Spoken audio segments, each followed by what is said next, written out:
ఇది కేంద్ర విమాన శాఖ మంత్రికి, అరే సోది ఏదవా, ఫస్ట్ నువ్వు రాజీనామా చేయి. ఏదో దాని వెనక కుట్ర ఉన్న వాళ్ళని ఎవరినో చేదిస్తావు, వాళ్ళని అంత చూస్తామని చెప్పి సోది స్టేట్మెంట్లు ఇస్తున్నావు. ఎందుకంటే ఇది నీ చేతగానితనం వల్ల జరిగింది. ఈ నువ్వొక్కడవే కాదు, నీలాగా చేతగాని ప్రతి మంత్రి బాధ్యత లేకుండా ప్రవర్తిస్తున్నారు. మీరు చేసే తప్పుల వల్ల అమాయకమైన ప్రజలు ఎందుకు చనిపోతున్నారో తెలియకుండా పాపం వాళ్ళు ఏ తప్పు చేయకుండా కూడా చనిపోతా ఉన్నారు.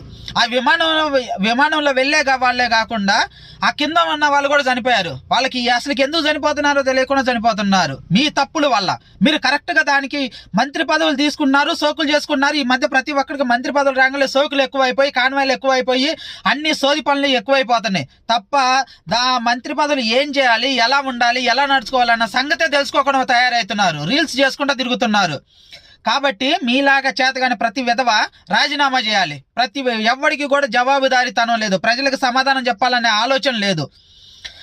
వాటిని కరెక్ట్గా చెక్ చేసి ఉంటే అసలుకి ఆ కమ్యూనికేషన్ కానీ అవన్నీ కరెక్ట్గా ఉన్నాయా లేదా, ఎలా పని చేస్తున్నాయి అని వాటి మీద దృష్టి పెట్టకుండా మీ రీల్స్ మీద, సోది పనుల మీద దృష్టి పెడుతున్నారు. అందుకే ఇలాంటివి జరుగుతున్నాయి. అందుకే ఫస్ట్ నువ్వు రాజీనామా చేయి.